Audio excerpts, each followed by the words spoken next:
Health and wellness highlights के एक और ताज़ा तरीन अपडेट में आपका स्वागत है। मैं हूं रविंद्र सोनी।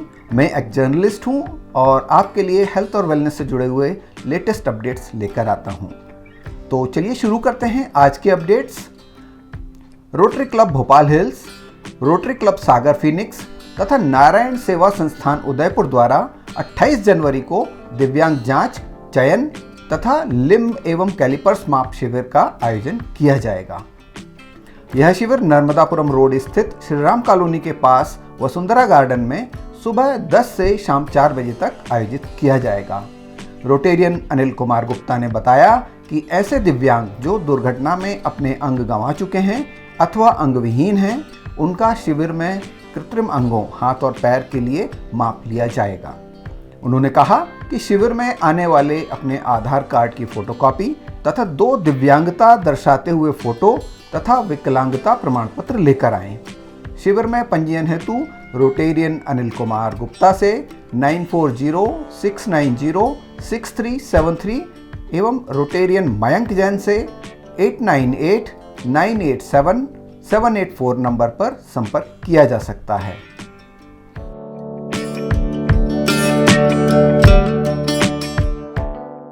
अब हमारा अगला अपडेट भोपाल मेमोरियल अस्पताल से है। भोपाल मेमोरियल अस्पताल एवं अनुसंधान केंद्र यानी BMHRC में सुपर स्पेशलिटी कोर्स शुरू हो गए हैं। कार्डियोलॉजी विभाग में DM कोर्स की 3 सीटें और न्यूरो सर्जरी विभाग में MCH की 2 सीटों पर स्टूडेंट्स ने ज्वाइन कर लिया है। BMHRC द्वारा प्रदत्त जानकारी के अनुसार अब कार्डियोलॉजी विभाग की OPD भी सोमवार से शनिवार तक तथा रोजाना संचालित होगी। न्यूरो सर्जरी विभाग में भी अब पूरे समय डॉक्टर मरीज की सेवा के लिए उपलब्ध होंगे। BMHRC की प्रभारी निदेशक डॉक्टर मनीषा श्रीवास्तव ने बताया कि BMHRC में सुपर स्पेशलिटी कोर्स शुरू होना संस्थान के लिए एक बड़ी उपलब्धि है। सुपर स्पेशलिटी कोर्स शुरू होने से मरीजों को प्राप्त होने वाले उपचार में गुणवत्ता बढ़ेगी, साथ ही रिसर्च संबंधी गतिविधियों को बढ़ावा मिलेगा। वर्तमान में कार्डियोलॉजी विभाग की OPD सप्ताह में 4 दिन संचालित होती थी, अब पूरे सोमवार से शनिवार तक संचालित होगी। उन्होंने यह भी बताया कि एनेस्थीसियोलॉजी, माइक्रोबायोलॉजी, मनोचिकित्सा और नेत्र रोग विभाग में PG कोर्स पहले ही शुरू हो चुके हैं।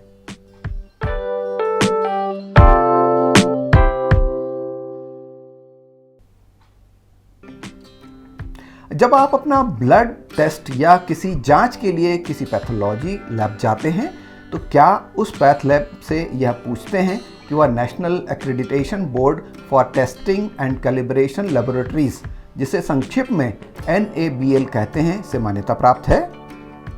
नहीं ना।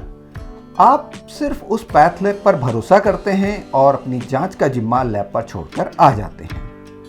हमारे देश में लगभग 2.5 लाख टेस्टिंग लैब्स काम कर रही हैं जो विभिन्न तरह की मेडिकल और कैलिब्रेशन जांचें करती हैं।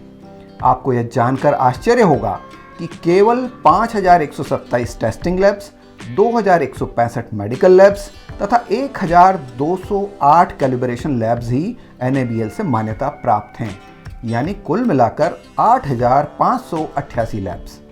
ये लैब्स सालाना 12% की दर से वृद्धि कर रही हैं। इसका मतलब यह है कि हर साल उनकी संख्या में उछाल आ रहा है। इस बारे में federation of Telangana chamber of commerce and industries द्वारा हाल ही में एक जागरूकता कार्यक्रम का आयोजन किया गया। इस कार्यक्रम में 50 परीक्षण प्रयोगशालाओं, निर्माताओं, उद्योग के पेशेवरों और अन्य लोगों को NABL मान्यता प्रणाली और सेवाओं के बारे में जानकारी प्रदान की गई। NABL के उप निदेशक रंजित कुमार और NABL के सहायक निदेशक श्री गिरी बाबू ने NABL मान्यता प्रक्रिया, इसके लाभों और गुणवत्ता नियंत्रण आदेशों के बारे में विस्तृत जानकारी प्रदान की।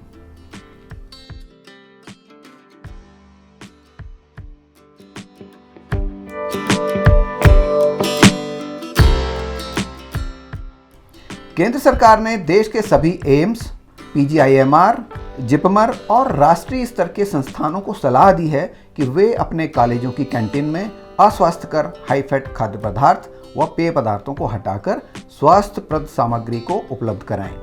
केंद्र सरकार ने स्वास्थ्यप्रद सामग्री के लिए ताजे फलों, सब्जियों, मिलेट्स और मोटे अनाज से बनी सामग्री की अनुशंसा की है। स्वास्थ्य सेवा निदेशक डॉक्टर अतुल गोयल ने कहा है कि ऐसे छोटे छोटे प्रयासों से समाज में स्वास्थ्य संबंधी बड़े बदलाव लाए जा सकते हैं।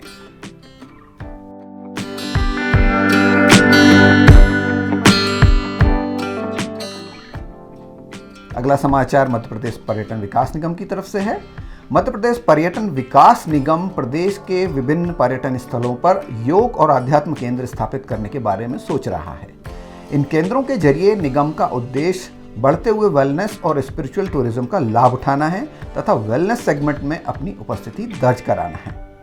निगम का मानना है कि सामान्य टूरिज्म की बजाय अब लोग वेलनेस टूरिज्म की ओर ज़्यादा आकृष्ट हो रहे हैं। पहले चरण में निगम 1 वर्ष में 12 ऐसे केंद्र आरंभ करने की तैयारी कर रहा है। आगामी 2 वर्षों में इनकी संख्या बढ़कर 36 करने की योजना है। इन केंद्रों को निगम द्वारा संचालित चुनिंदा होटलों में आरंभ किया जाएगा।